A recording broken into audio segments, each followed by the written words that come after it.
All right, and welcome to Red River Football Show, your favorite Thursday night Big 12 football show. We'll be waiting on Vern here in just a minute, and then we'll get started. Hope everybody's having a wonderful night. Glad you can make it out. Had some great shows this past couple of days. Got some great stuff coming up next week and next month. So be paying attention. I'll be putting out some advertisements here before too long. But I'm going to bring on Vern, and we'll get started.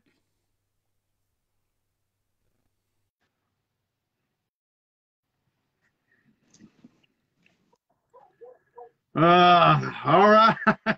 Oh, And man. welcome. As you can say, well, first of all, welcome everybody to the Red River Football Show. I'm your host, Dash. This is your host, Vern. And as you can see tonight, guys, it's a very, very sad show. Yeah, man. It's very, very, very heartbroken in this house tonight. I'm probably going to have to shave my hair off. Lots of disinfecting going on. Lots of disinfecting. Yeah, disinfect the hair, shave it, get rid of it, burn the hat after the show is over. But like I said, ladies and gentlemen, I do uphold my bets. So Kyle, Choate, if you're out there watching, I did uphold my bet. I am wearing the Oklahoma State Cowboy hat tonight because Texas lost. We'll get into that here in just a minute. I'm going to do some things different tonight. I want to kind of run with some of the questions before we go into some of the game talking. Okay. And I thought of something last night when I was doing my college one, and I want to get your opinion on it. Is Gundy auditioning for another team? Yeah. Yeah. Not that I'm saying that they're not a bad team and that I want them to lose or anything like that, but they just seem different. And I mean, and they're a good team. Don't get me wrong. But I feel like something is like he's either auditioning because he wants to go somewhere else, or I don't know, because I've never seen this. I mean, even when they were good, I've never seen him this good, I guess is what I'm getting at. Never seen him because he's got a deep. Never seen him actually coach. Yeah. Yeah. Yeah. That's a shock to me. And I'm not trying to diss him, and and Oklahoma State's good. They got one of the best defenses I've seen in a while in the Big 12. So if they're not the best defense, they certainly are after this weekend. Speaking of that game, what does Sark got to do next? I mean, big letdowns after 2 games in a row. What has he got to do to pump them back up? Oh my goodness. There we go. Did you lose me?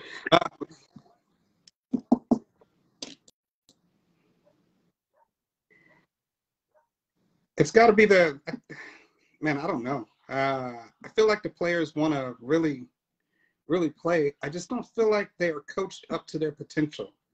The offensive game plan, I felt like, was bad when they played Oklahoma State. And then the defense just seemed like they were confused the entire time. Yeah. See, I think the big letdown came with that interception, because let's just throw this out on the line. That was his first turnover. That was Casey Thompson's first turnover as a quarterback for Texas, if I'm not mistaken. And I don't know if that let him down. I mean, they came out the second half, had that great drive, had that big run by Bijan. So I don't know. I don't know if that affected him, if it was, and again, I'm not taking anything away from Oklahoma State's defense. That defense is really damn good. And so they're showing that brings they're definitely showing it. I don't think they're going to beat Oklahoma, not with the adjustments that they've made. They look like everybody expected them to look at the beginning of the year. Yeah, they do on offense. And I'm not taking any. All week long, all I've heard is defense. They're calling for Alex Grinch again. Blah blah blah blah blah. You just had a 5'8" guy trying to take on 6'2" this is probably the best receiver that they'll see in the Big 12 this year. If they go on now, obviously that's not the best receiver that they'll see in the Big 12. But overall, that kid is probably the best receiver that they'll see in the Big 12.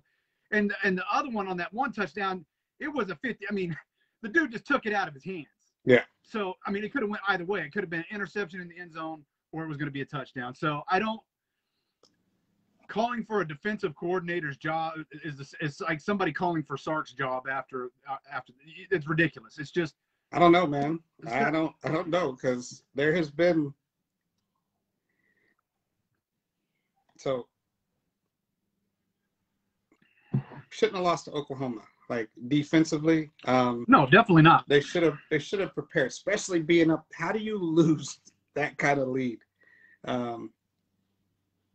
And then to lose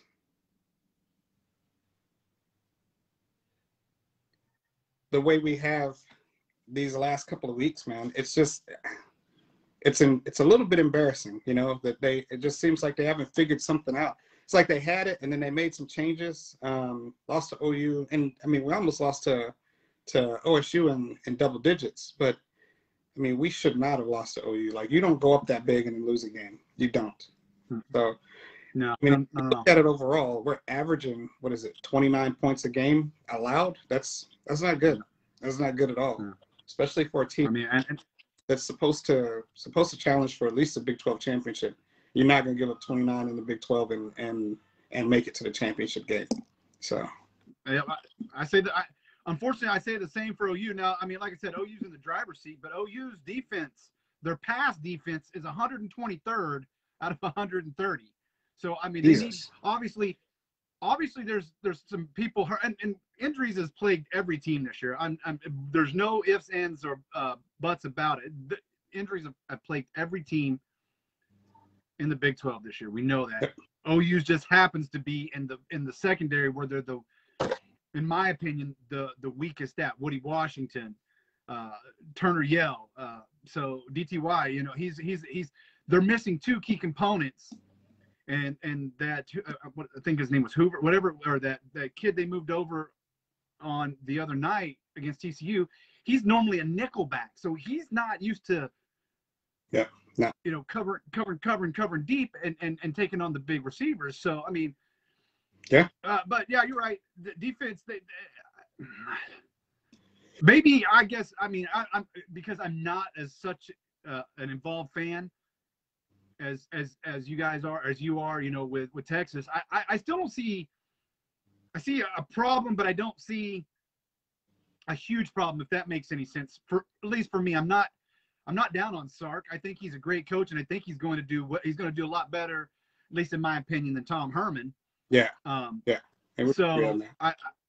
I'm not down on him, and you know, I think just some bad, you know, made some bad misjudgments, you know, and calculations there at halftime. But like I said, I think, you know, had they come out, had they not thrown that interception, had they not thrown that interception, scored, and then scored that again when Bijan did, you're up, but big then. And I just don't think Oklahoma State would have had the team to come back like OU did. I don't know. I just. It depends on. Not saying it goes up, man. Whatever defense shows up. So and I do think part of the problem is Sark has to learn how to coach again. He has to learn how to motivate. He has to learn how to and when I say that, it's a difference between coming from somewhere like Alabama where Nick Saban he's the stick, he's the cheerleader, he's the press guy, he's the top cover, he's everything. Your job at Alabama is what Nick Saban tells you to do. And you better do that right, or you're going to get the full Nick Saban effect on the sideline. He has to find a way to remember or even relearn how to be a head coach. Yeah.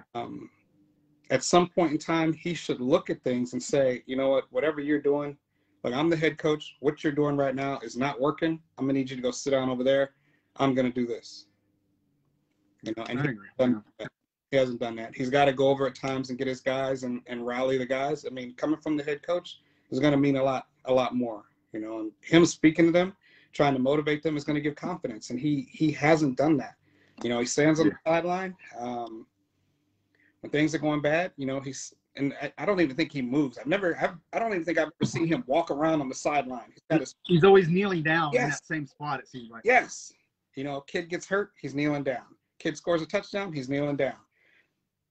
Defense screws up, he's kneeling down. Like, I've never seen that guy move along the sideline. I've never seen him interact with the players. They need that. You know, that. Yeah, absolutely. A lack of interaction shows a lack of involvement and caring. You know what I mean? If you don't look like you care about what's happening, how are they supposed to? Yeah.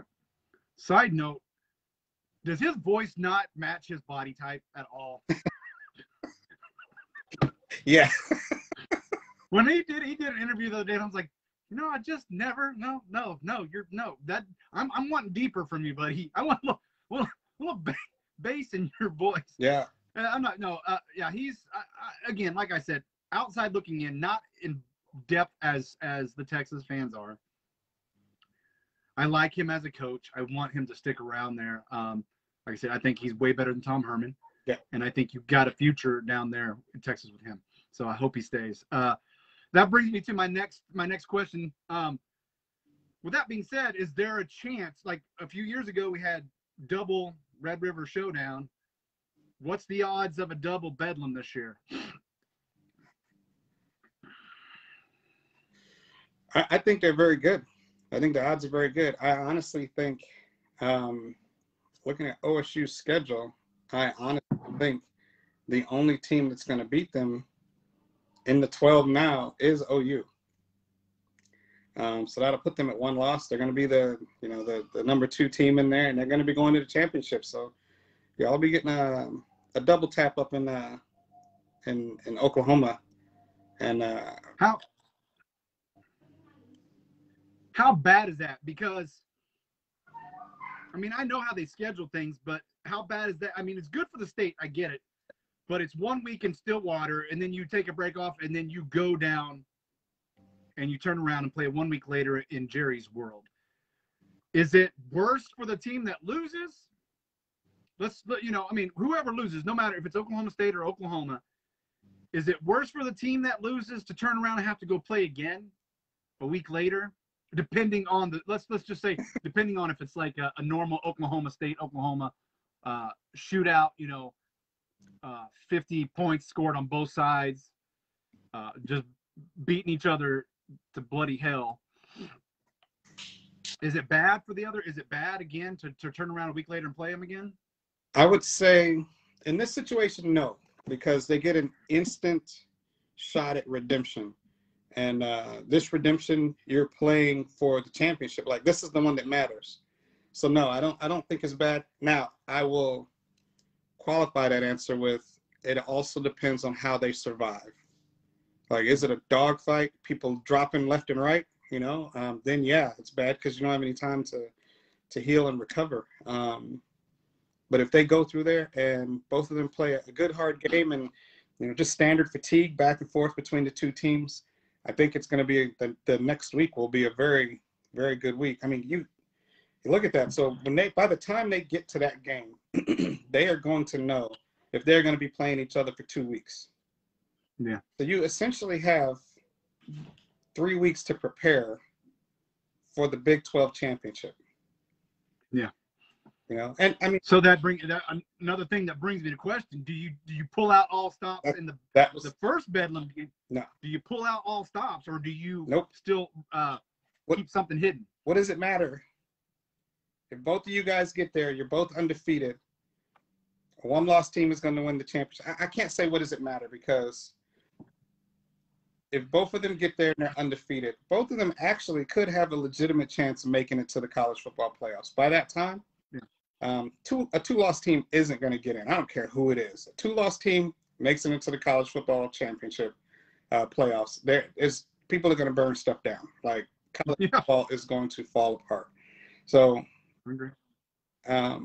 that's just going to be more motivation for the losing team to win the championship, because then they're both one-loss teams. And how do you decide between the two of them? Yeah, you I won agree. the championship, but your loss was to the other guy, so.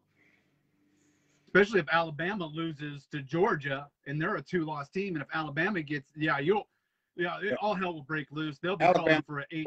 Lose to Georgia. Georgia's defense, those men are just choking the life out of teams, man. Them boys are playing football. So yeah. So, well, we talked a little bit about OU Texas. Let's talk about OSU Texas. Let's talk about OU and TCU and another game. Caleb comes out, looks pretty good. My biggest pet peeve, what I saw, is I think, and I posted this too. I'm like, I think fans immediately thought as soon as he stepped on the field, 50 points were going to be put up on the board. As soon as Caleb got under center, 50 points were going to be put up on the board. I was hearing complaints. Lincoln Riley doesn't know Lincoln Riley calling this, Lincoln Riley's calling that. He's not doing it. I'm like, holy crap, he's got almost over 200 yards at halftime. Yeah. In passing.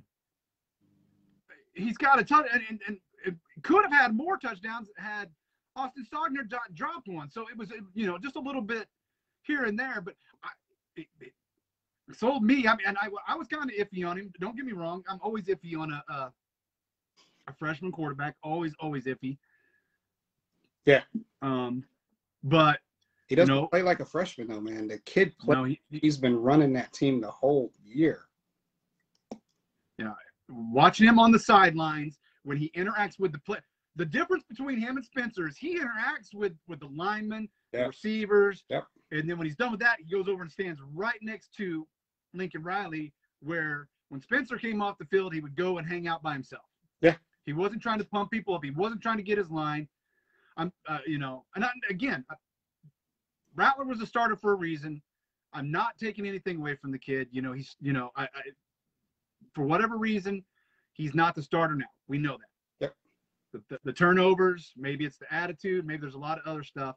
Caleb he's set, and unless barring some weird phenomenon that happens, I don't see Rattler coming back as the starter this year. It's going to take an injury. That's it. It's going to take an injury. You don't bring in the freshman. He has, a nice little win streak. Then he has a bad game and you pull him. That's horrible coaching, and two, horrible for the kid's confidence. So you can't do that to him. Spencer, man, I really feel like he's just kind of biding his time, and he's gonna hit that button. Because if he doesn't get some more playing time, he's not going anywhere near where he was projected, to be drafted. He's not. So if he doesn't do something soon, he's gonna be stuck, or he's gonna be a late round, fourth round draft pick. And he doesn't want to do that. Yeah. The only other thing he definitely does not want to be a drop. He doesn't want his stock to drop. Nope. I could see him going to SEC. I could see SEC, or maybe going back home. I don't know. It's the only other thing that upset me in that game is the pressure that we got on OU got on the TCU quarterback. That line looked really good. I know that return of Max Dugan had a bad foot, but that offensive line protected him really, really good. And I mean, he had a career game against OU in that game. He had a career game. Yeah. So that's something that OU defense needs to work on, is getting pressure. Now, obviously, they're playing Kansas this coming week. that should change. I hope. Yeah. We'll see. But overall, I thought OU looked great on offense. The line really looked like they're playing like they were last year. I'm not saying they're the best offensive line that OU's had now in past 5 years, but they look like they're coming together. They look like they've settled down. They don't seem like they're rushed, and they didn't have as many penalties on the offensive line. So that's a plus there. So the offense looked good, and you see what kind of running back Brooks is when that line is blocking. Yep. And Brooks is an amazing back, and I'm not saying he's going to go out there and get 2,000 yards or anything like that, but he's going to get you a big chunk, and he's going to open that pass play up for you, which is what they desperately needed in those first couple of games. The other big game that I want to talk about, BYU and Baylor. Well, I didn't see that. No. Didn't see it coming. Nope. Baylor didn't see it coming. Excuse me. I don't think Baylor saw it coming either. I think they're living up to that third best team in the division right now. In the Big 12. They looked again. It was another solid defensive performance, offensive performance by Baylor, and they're scary. And that's why I say OU's got the hardest schedule coming. Yeah, they got Kansas and Texas Tech, and then they're getting ready to go through the slobber knocker. They're getting ready to go through Iowa State, Baylor, and Oklahoma State. So I think destiny is on Oklahoma State side and Baylor side right now. I really do. I think those two, Baylor is definitely not out of the Big 12 race, and as far as Big 12 championship. So I don't think Baylor's not gonna win the games that matters to put them up there with OU and OSU. So, and it's like you said, I do think, because we were just talking about how over the past, 3-4 years, the mullet. Gundy, thank you. We're just talking about how Gundy just isn't the same. But this year, man, LSU opens up, USC opens up, then all of a sudden this dude can coach again. You know what I mean? And he doesn't have the talent that he's had in the past. So neither one of them are going anywhere. They're one loss. I'm gonna call it now.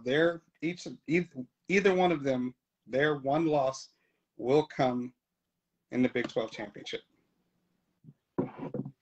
All right, cool. Yeah, totally see it. I'm just, like I said, I always get nervous when Baylor's one-loss team. Always, because they play pretty good when they're a one-loss team. They're pretty good. Yeah, and their only loss is to OSU, so they hold the tiebreaker right now. But that brings us to this week's games. OU Kansas, the first game up. This should be a blowout. Here's my question though, and I'm going to tell you, I got OU 54, Kansas 14. OU 54, Kansas 14. Do you are Lincoln Riley? Do you leave Caleb Williams in to get as many snaps as possible? You're gonna destroy Kansas, or you mindfully so. You're going to go in there and know that you're going to put some points on Kansas. If you are up at halftime, or even in the third quarter, do you leave Caleb Williams in, or do you bring Rattler in? That's a good question. That is a good question. So what does that do to Rattler? Like, you bring him in because the game has been blown up. You've essentially changed him from a starter to a cleanup guy. Mm-hmm. Can his ego handle that? Yeah, I would hope so. I don't know. I don't know anymore. He'll get some snaps, he'll get some play at time, but at that point in time, you're only in the game because this freshman came over here and beat the brakes off of Kansas, and they want to save his arm for next week. Like we talked about him before, and just the way he carries himself. I don't think his ego can handle that. If he comes in, he'll come in and play because he has to. You know what I mean? And I think he'll do well because he's about that brand. And I think that's what it's been about him. We talked about it before we started doing this show. Yeah. You did a show with Dusty, and you were talking about the guys getting the contracts and things like that, how it's going to affect them. And I think Rattler is showing us the negative effect of this money to these guys. He's not what people think that he's not. He did not perform at the level he did last year. And I feel like it's like, I'm already paid. So whatever, Yeah. No, that makes sense. All right. What I think is the best matchup of the week as far as Big 12 football goes. We got Oklahoma State. My bad. I got OU 60 and Kansas 17. 60-17? Yeah. Okay. I forgot you didn't even give it to me. Sorry. All right, I'm just getting ahead of myself there. Oklahoma State at Iowa State. It isn't Ames. Man, this is going to be a good game. I think it's going to be a defensive struggle. Not a struggle, defensive heavy game. I think there's going to be points scored. I think it's going to be defensive heavy. I picked Oklahoma State 31, Iowa State 30. Wow. Another one of your one-loss games, huh? Yeah. I've been picking against Oklahoma State. I'm going to pick at some point. I got to say they're good and start picking for them. Man, real quick, I want to shout out to our watchers and ask Kyle why he hasn't said anything whatsoever about the hat. Yeah, he's hiding. He don't want to come out there. I know he's on there, but I don't know why he said anything about it. We usually have some good. We need some comedy here, folks. I feel like this show is just without its comedic moments this week. But I have to agree with you. I think it's going to be a tight fight, but I too am going to vote for OSU. I got them at 28-24. All right.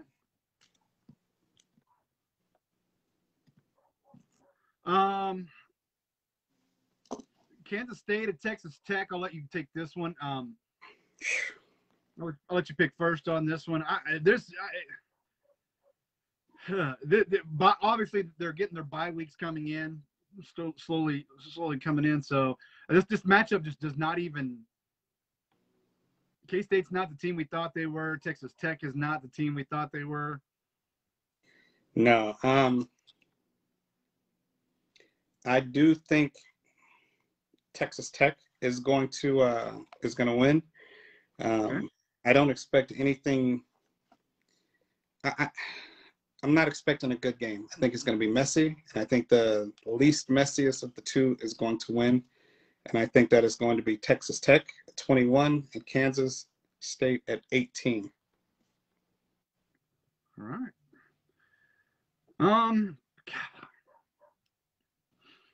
I was close. I gave K-State just a little bit more. I actually had Texas Tech winning as well. I have Texas Tech 28, K-State 23. So it's messy, it's sloppy. K-State's just not any good now. I don't know what happened to them, and listening to the media here, even the media here in Oklahoma, talking about just how they've dwindled, and even the coach, yeah, begging for the media not to talk bad about him. I don't know what that's all about, but they're just not any good anymore, and I don't know what it is. I don't know what's going on. But yeah, I agree. It's sloppy, and just messy teams, both of them. Texas, but we've talked about how bad Texas Tech is week in and week out. Yeah.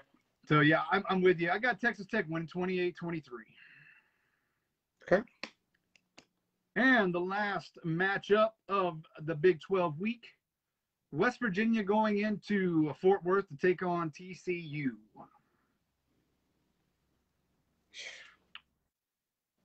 I'll tell you what, that was not a Gary Patterson defense I have ever seen in my entire life against OU.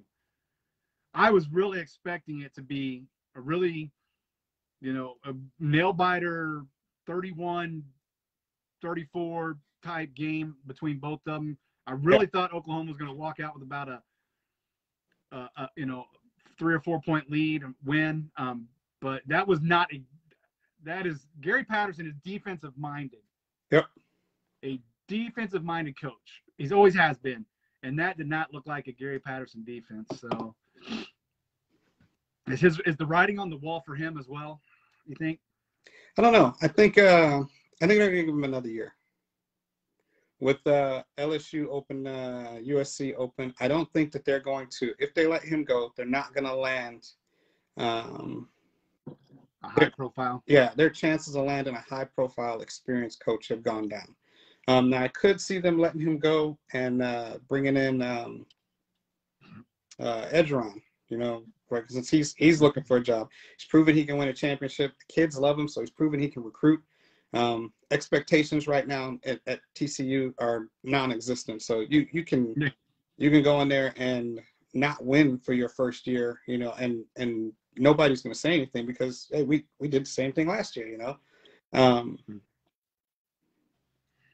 yeah, if they let him go, it'll be because they're looking for somebody like him that just got, cut loose and is looking for a job. So unless, Nick Saban is retooling his coordinators again and brings them in, but. Yeah, that's a good point. All right. Well, that's the Big 12. Or we got to give our scores. This is hard, man. This is the program tonight, son. This is the hardest pick.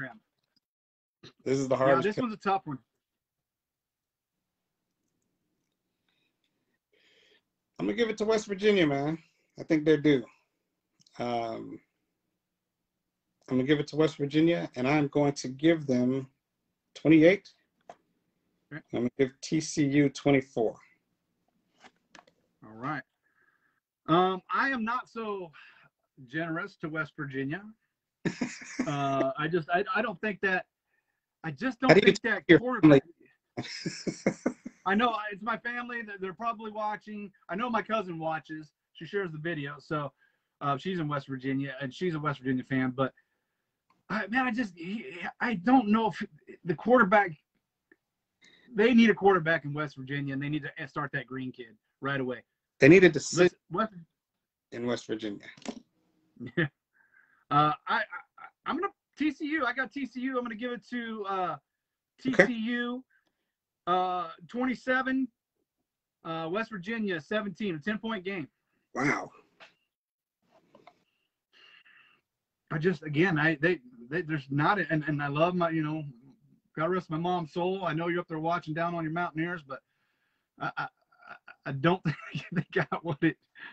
I don't know. I just don't think it's a tough game to pick, and I like I said, I'm going to go with TCU. I think they bounce back, have a pretty good. Okay. Redemption game there.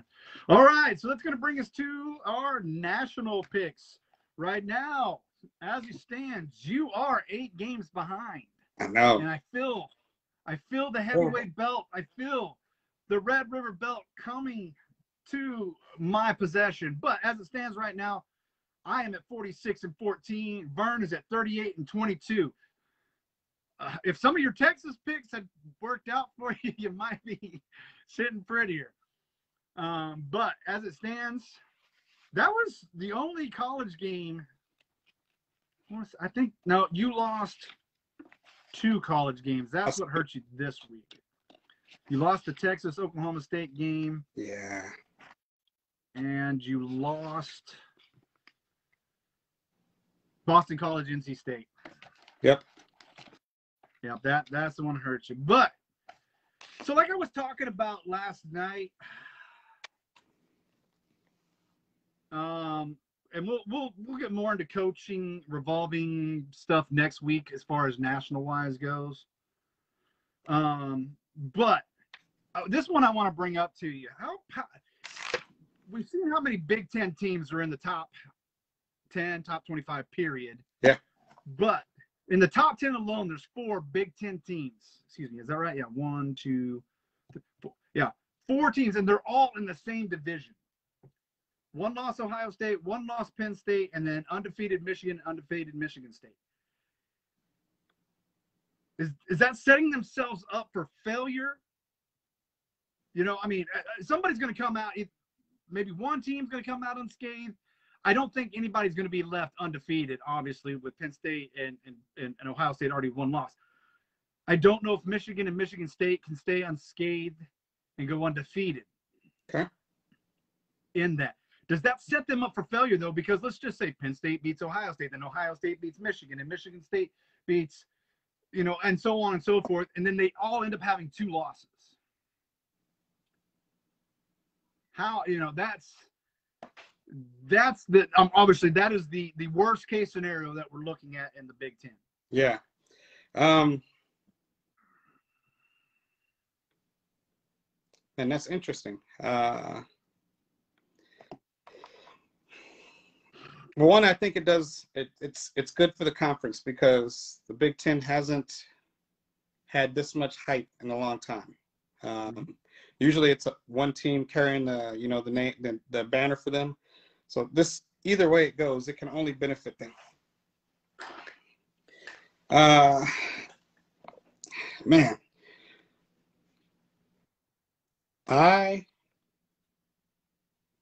two of them will lose.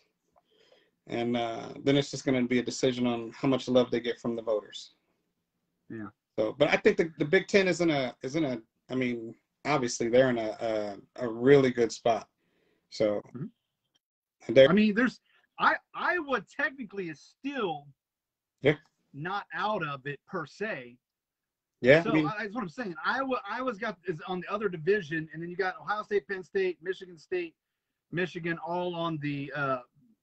They break it down to legends and whatever it is. I can't remember again. Legends and heroes or whatever it is. So I like that there's that, like you said, in the last couple of years or a few, 5, 6, 7, 8 years, it's just been Ohio State. That's you were guaranteed Ohio State was getting the nod. But you got 4 great teams, and I'm not taking anything away from Michigan. Harbaugh's doing a really good job there. Mel Tucker's obviously did a 180% turnaround from last year to being undefeated this year. Which, by the way, I think he's my front runner for the LSU job. But we'll talk about that next week. But yeah, man, in my mind, I can see one team coming out unscathed, no losses, and I think that'll be Michigan. That's my honest opinion. I think Michigan State might come out unscathed for some reason. I have this feeling. Okay. But then again, I can see all of them having 2 losses too. I mean, I see all these teams that they're so good and parity wise, I think some of them might come out with 2 losses. Especially I think Penn State is probably the one that will have the 2 losses first off, and maybe 3 for Penn State because it's still a long way to go. So I just wanted to get your opinion. It's really looking good for them, but I see Penn State with 3 losses. I see Michigan State. Yeah. I see Michigan State suffering 2 losses. I think OSU is going to beat them, and I think Michigan is going to beat them. I think this is the year that I think this is Harbaugh's year. I mean, he's killing it, and I think their final game of the season, they're going to play OSU, and I think he's finally going to beat OSU. I think he's he's going to represent the Big Ten, and he's going to be one of the 4. So if he keeps doing what he's doing now, they are going to be the team to beat. And he needs to do that this year, or he's out on his derriere, as my feeling. I don't. He's not taking as much. If he doesn't beat OSU, if he does not beat OSU, Ohio State, if he does not beat Ohio State this year, I mean, I can see it. I can really see Michigan going. It's like we talked about. OU and Texas, they're always battling back and forth. There's 2 or 3 years they win, 2 or 3 years Texas wins in a row. But lately it's just been Ohio State. And when I talk to certain Michigan fans, they're like, we're just going to lose to Ohio State again. So that, to me, that's not a rivalry anymore. If the people from your school are saying, we're just going to lose to Ohio State again, It's not a rivalry. I mean, at least even Oklahoma State fans, as many games that they're behind, at least every year they're like, we're going to beat you. And I want them to say that, because that's what makes the rivalry. That's what makes Bedlam. Yeah, even though we haven't beat you in 10 years, we're going to beat you this year. Well, good. I want to hear that. But I don't hear that from Michigan. I just hear, yeah, we're going to lose again. Ohio State's going to take it to us, and we're going to lose, and we're just not going to be in the. So that's what I think. And I'm not trying to be a jerk or anything, but that is my opinion. I think if he doesn't beat Ohio State this year, I don't think he ever beats them. I don't know. I just don't know. And this is not like the best Ohio State team they've ever had. No, not at all. They are vulnerable. So that's why I say I think this is his year. I think this is his year. Ohio State. I'm not even sure Ohio State is going to be better than losing 3 games. I'm not even positive that's going to happen. I mean, they could easily lose 2 more games. Yeah, I agree. I agree. Because Penn State, I think Penn State. I mean, hell, if Nebraska shows up, that could be a rough game for them, because that defense Nebraska has is dangerous. If they mess around and figure something out on offense, that's going to be a really good game. Yeah, I agree. But they play in their last 5 games. They played Penn State, they played Nebraska, Purdue, Michigan State, and Michigan. Yeah. They're going to lose. I can see 2 losses in there. They're going to lose 2 of those games. Absolutely, for Ohio State, can see 2 losses. They're going to lose 2. I don't know. All right. Well, let's get our picks in. First, I'm feeling a little love this week for the service academies. So I got all 3 service academies in our picks. But because I'm high on the Cincinnati team, and I don't even know where this love comes from. I'm just amazed at this team. But they need to do it. They need to keep winning, like we talked about for the last couple of weeks now. They need to destroy every team that they play, so they have a resume to get in that top 4. So Cincinnati is going into Annapolis to take on the Midshipmen. Again, I see it as another. Navy doesn't have what it takes to stop Cincinnati. I mean, Desmond Ridder is good. The running back is just. He's making it easy for Ridder to throw the ball. So I got Cincinnati 42 and Navy 14. I like your score for Navy, but I'm going to give Cincinnati 55. All right, 55. Because we're talking about Cincinnati. Let's ask the question. If Cincinnati still undefeated but didn't have, what are their points for? Points for is like, if they didn't have all the points that they've got, would they be number? No, they wouldn't. I mean, obviously we know, but no, their points for what? It's like, I want to say it's close to 600. I may be wrong. I may be 49, 42, 38. Yeah, it's you're about probably off by 100 or so. About 350. Okay, way off. Yeah, they're at about 350. I mean, if they keep playing the way they are, they're going to end the year with over 600 points, easy. Yeah. But the closest game they had was 24-13. After that, they haven't scored less than 38. It was the 24-13 Notre Dame. And no, Indiana. They beat. Wow. Oh, excuse me. It was. Oh yeah, they did. That was Notre Dame. Did beat. That was Notre Dame. Yeah. They haven't allowed more than 24 points, and I agree with you. If this is what we talk about with Sark, we talk about with any college team. If you want to make the college football playoff, whether you're undefeated or not, there's no mercy rule in college football. There's not. You go out there and you completely dominate and borderline embarrass the other team.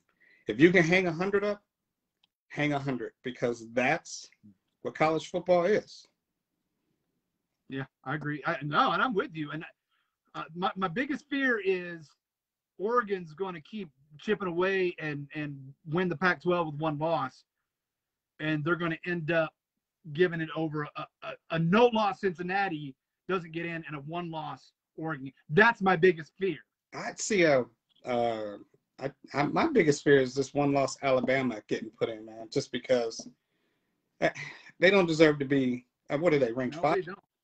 They don't deserve to be ranked 5. Oh God, no. I don't yeah, the strength of schedule crap I don't understand it. You got one loss, man. Like Michigan is sitting there undefeated, but they're ranked number 6, you know? Yeah. I think it'll play itself out. All right, good pick. I agree with you. I think, yeah, I mean, that's a good pick. Cincinnati 55, Navy 14. I got you. All right. Next up, again, I think we talked about this last week. If you'd have told me at the beginning of the year, Wake Forest, Pittsburgh, and NC State are fighting it out for the ACC championship, top dog, I would have called you a liar. I would have said, go pee in this cup. I want to test you, because I wouldn't have believed it. Wake Forest is undefeated right now. And this is like the first time Wake Forest has been undefeated since maybe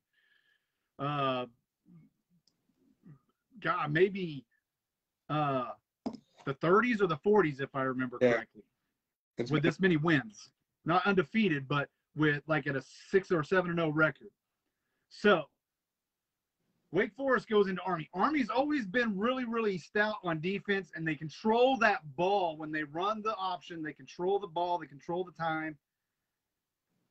That could be a huge, huge factor. I still have Wake Forest winning. I have Wake Forest 21, Army 17.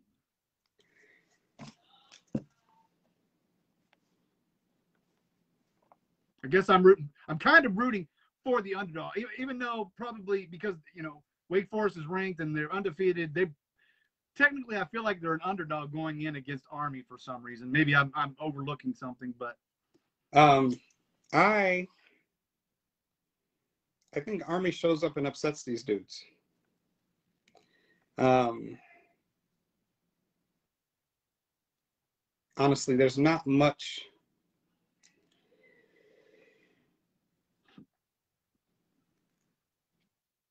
Yeah, I think Army's going to roll in and upset these dudes. It's like you said, they play really hard. I think they're going to be super hyped for this game because they are playing a ranked Wake Forest, and Army needs they need a positive. You know what I mean? They need a positive. They're not playing badly this year, but they're not. No, they're not. They're not playing like they were a couple of years ago, like they were playing against Oklahoma. I know that for sure. Yeah. Exactly. Now Army has won its last 3. They won their last 3, and they haven't really beaten anybody, but they've shown that they can put up some points. 52 against UConn, 38 last week. The lowest they scored this year is 20. And Wake Forest defense, it's got some holes in it. And I think this might be one of those times where they could be, it's an Army. We're going to go in here and we're just going to handle business. We're going to move on to next week. So it might be looking ahead. I am going to take your score and flip it. All right.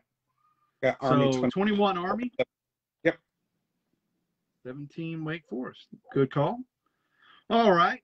And the service academy that's near and dear to our hearts. San Diego State going into Air Force Academy. I'll let you take the pick first. Yeah, I mean, it is near and dear to our heart, but let's be honest.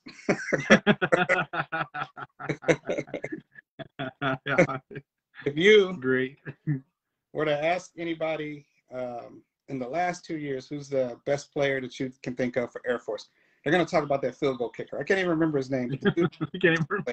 You know what I mean? He had a monster of a leg. Yeah. It's guy that played for Dallas about 20 years ago. Yeah, I'd say San Diego State 28, Air Force 14. All right. 28-14. And we were pretty close on that one. Pretty close. I have San Diego State 27, Air Force 21. Okay. I want to be nice to the Zoomies. Give them a little love there. All right. Now for probably, I still think the biggest game of this week, probably Oklahoma State, Iowa State. So we already picked that one. We'll go with USC versus Notre Dame next.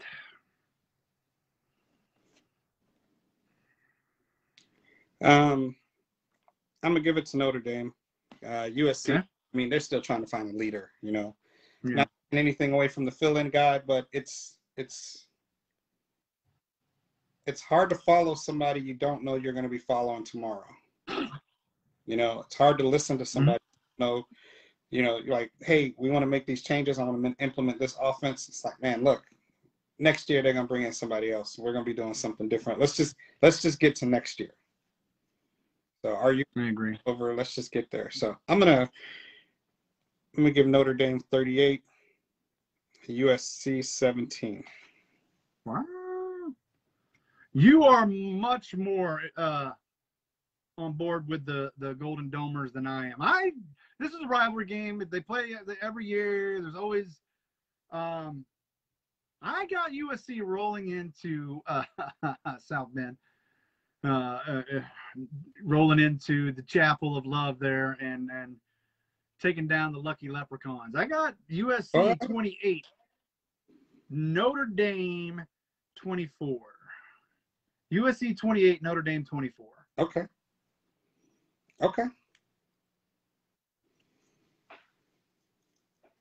You might be making some ground on me this weekend.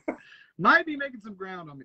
All right, and for the last game of the week, I got Oregon and UCLA. Now, Oregon always likes to stumble, and I say that with most sincere because I don't like Oregon ever since that bullcrap onside kick against OU.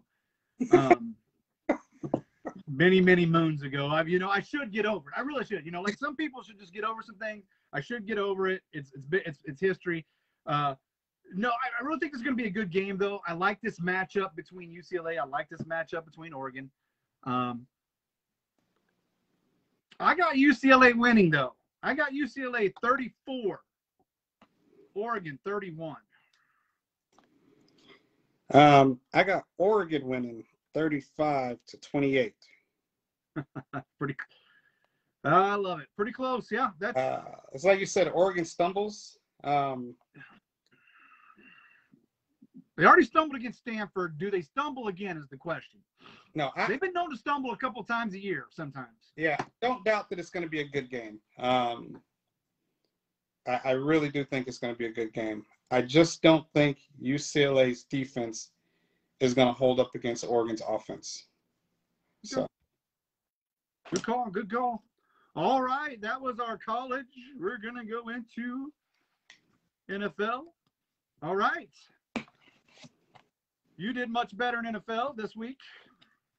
I did not fare so well. I think you went 4-1. Yeah. You went 4-1 in the NFL, and I went 3-2. And that is why I'm not picking the damn Browns. No, I'm kidding. The Browns are just they're banged up, beat up team. Nothing, obviously injuries hurt no matter what team it is. This year just seems like it's the Brownies. You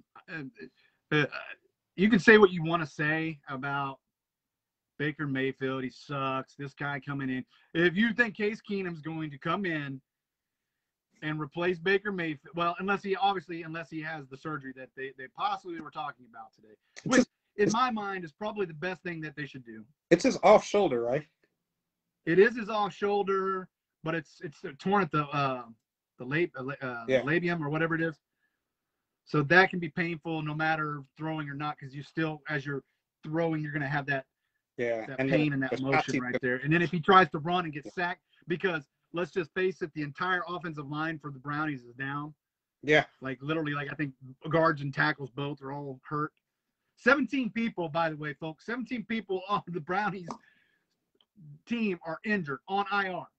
So I think it's like I said. I think it's best that, and I was telling this to Eric the other night. I think it's best they just take the L for this season, get everybody healthy, because Odell's out. Jeez. Jarvis Landry's out. Chubb, Hunt. Your entire offense is out. So I think it's time to just take an L. Is it? And just prepare for next season. Huh? Time to trade Odell. Yeah. I don't think him and Baker are going to get along. No. Obviously, Baker and Jarvis are a much better combination receiver, and he likes Hooper there at the tight end as well. And then Chubb and Hunt out of the backfield. Odell's not going to get the touches that he wants. And I like Odell, don't get me wrong, but I'm just going to say what it is. He's a diva when it comes to how many times he touches the ball. It's just true. That's just the facts of life. So I think you get rid of and you trade Odell. You bring in. I don't know. There's lots of receivers still out there, or you draft one this year. Yeah. You know, you're probably going to be in a position and there's going to be good receivers coming out of everywhere. In the draft. So yeah, I think it's time for him to go. Yeah. But I think the Brownies just need to just take L and press on. Yeah, somebody will give up at least a late first round, early second round, a pair of early second round picks for Odell, especially since he hasn't. It's been almost 2 seasons now since he's played, so he's just working to get healthy again.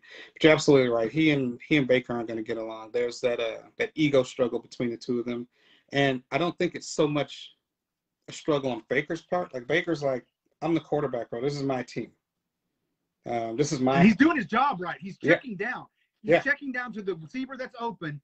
Yep. It's just not Landry, or excuse me, it's just not OBJ at times. And I get that. And that's what you want out of your quarterback. You want him to check down. Yeah. That was the whole problem we had with Spencer Rattler throwing into triple coverage. Check down to your damn receivers. Yeah. So I agree. Yeah, I agree. All right, first game up. Man, this was a really great game. I'm excited. Obviously, the Browns are playing tonight. I don't want to pick them.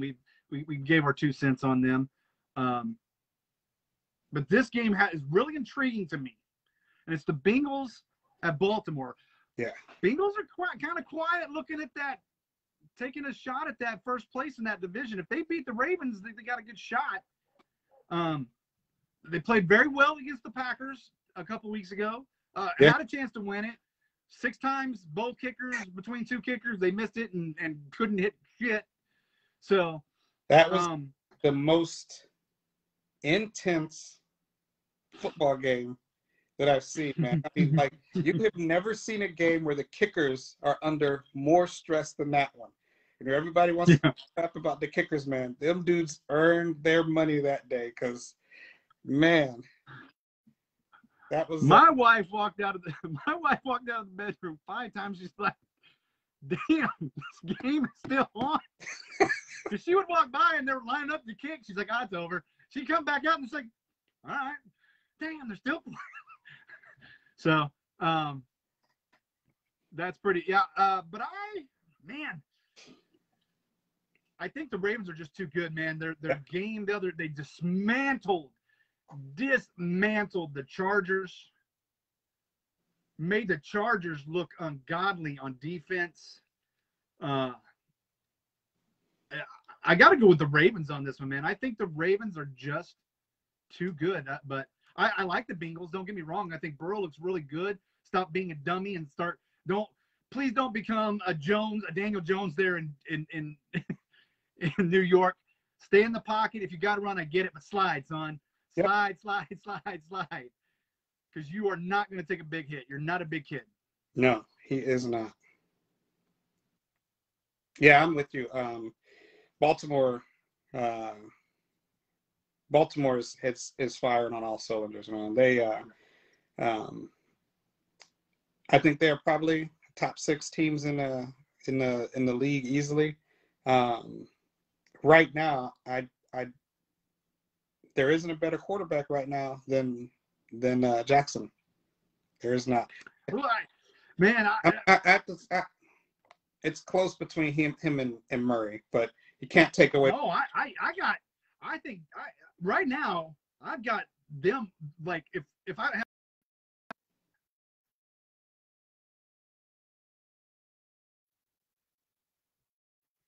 Yep. They've all got different attributes that they bring to the game. But if I was judging on a point system, I would have them all right there at number one: Dak, Lamar, and Kyler. Yeah, I think they're all fantastic, and I think they're all doing what they need to do to be the MVP of their team. I mean, again, this is another one. I thought Arizona was going to be good. They did what they needed to do in the offseason. They brought in some players on defense, brought in some veterans on offense. But to sit there and for you and I to be talking here at week 7 of NFL, and the Cardinals are undefeated. Yeah. Yeah, it's another one I would have said, go give me a peak test, because I don't believe it. So yeah, they're all fine, and man, it's the race this year. If they all keep playing the way they're doing, you know, they're gonna stumble, have some losses. I got that, but if they all keep playing the way they're playing, man, that MVP come MVP time, it's going to be a tough decision for the writers and whoever, you know, who all votes on the MVP. So we're talking about, yeah. And how does Philly let go Zach Ertz for virtually nobody? We were just talking about him last week, and when I saw, that's why I was like, I tagged you, and I was like, oh my god, I don't know. I don't know what's going on. Maybe making some room. No, I think it's there's dysfunction in Philly, man. Like Zach Ertz, or he went from there's a conflict. In my opinion, there's a conflict somewhere, because he went from being almost the guy, to hey, we were just talking about it at work, man. It's like the semi-pro trade. So we traded our washing machine, you know. They were like, yeah, we'll give you this guy and a second and pick next year or whatever. And I was like, all right, well, who is this dude, you know? And some guy that said F the Eagles on his Twitter 10 years ago or something like that. Yeah, it's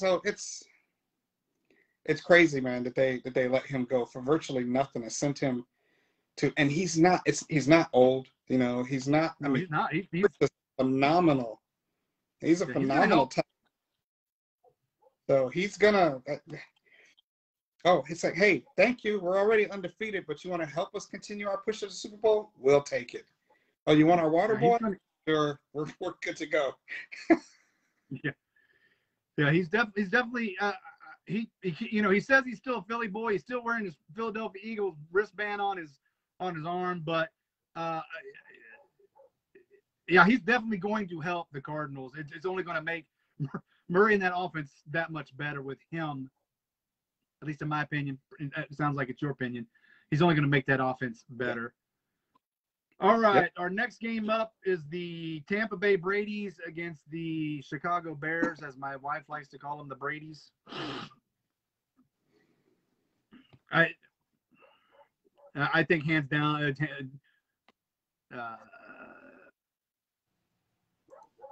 I don't know what's going on in Chicago. I hope to see Nagy on the firing block here before too long. I just don't think he's what Chicago needs to move forward. And I'm not sold on. I like Fields. I think he's a great quarterback. I think he's a smart quarterback. I just don't think he was ready to step in the position that he was. No, and what is he? He's got the worst. He's got the worst passer rating right now as a quarterback. Even I think that Zach kid in the Jets has got a better quarterback rating than him. So, and that's saying a lot. But it's not his fault. I get it. It's not his fault. I mean, well, he doesn't. Some of it is his fault. But yeah, he doesn't. He doesn't have anything. So I'm definitely taking the Bucks. I'm taking the Brady's, as my wife calls them. So yeah. Yeah, me too, man. All right. Yeah. Unfortunately, we're picking Tampa. All right. Let's go.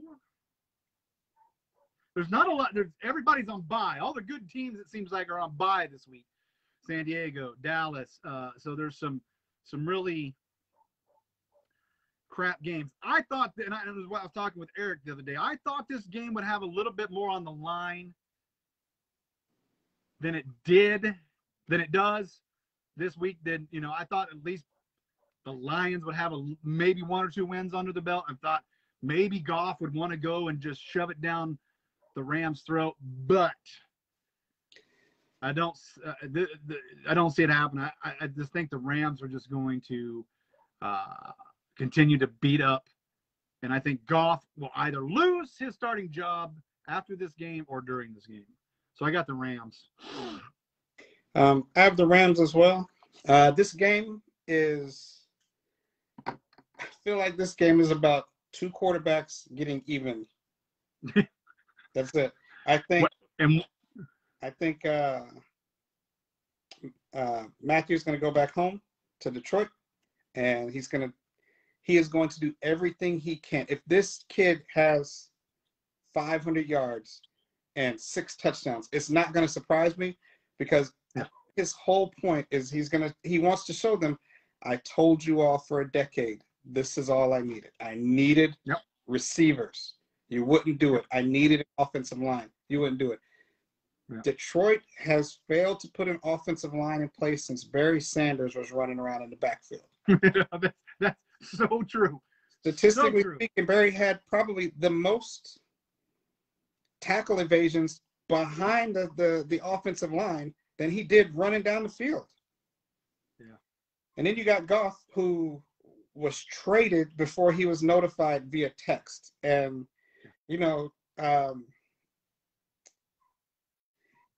the response today or this week when asked, how do you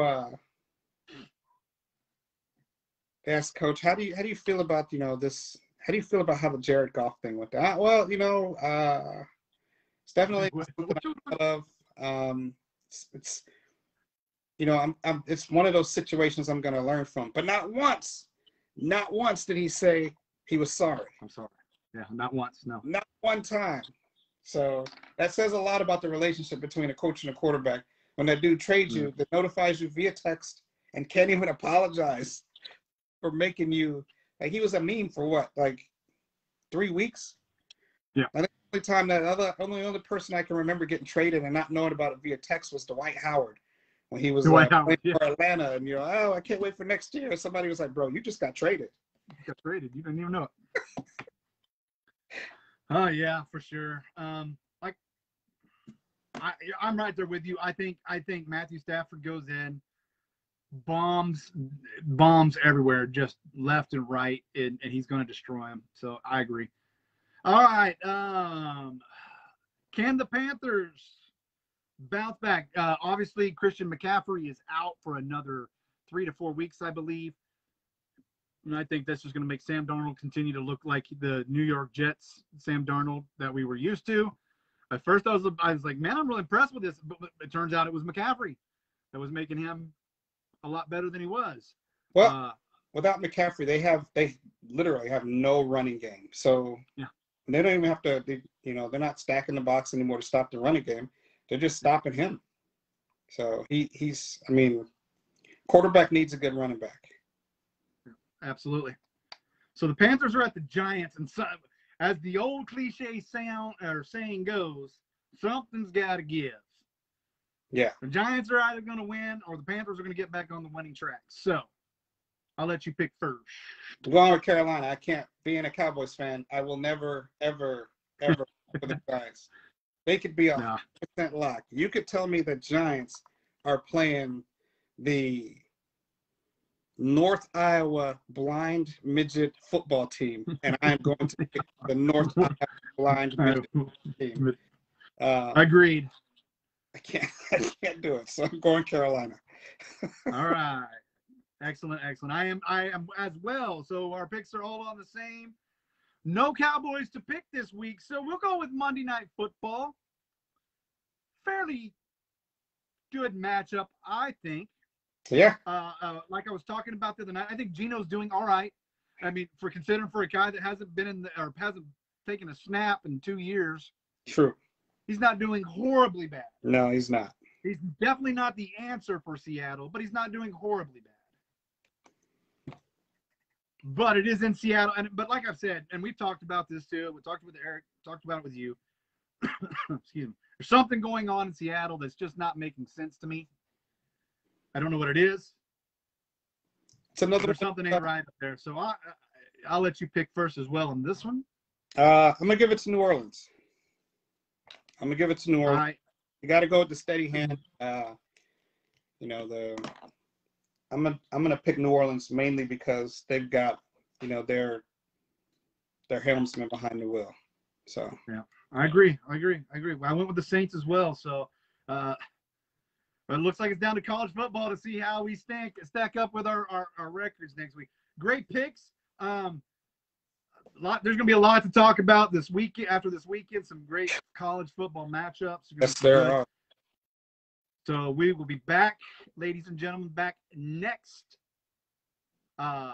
Thursday. Maybe it'll be a different landscape in the Big 12. Maybe it won't. We'll find out. Could be some big shakeups in the top 25, as it seems like there always has been every week this year. So it's been a great college season. It's been a great NFL season. Looking forward, getting excited. So from Dash, I say see you later. So my co-host. Be easy, guys. Relax. Enjoy each other. Enjoy one another. And we will see you next week. All right. I sent you a text or sent you a message about something I asked you. I was hoping you'd give me an answer. So let me know. We'll do. Oh, yeah. All right, brother. Yeah. I will see. All right. Later. Later.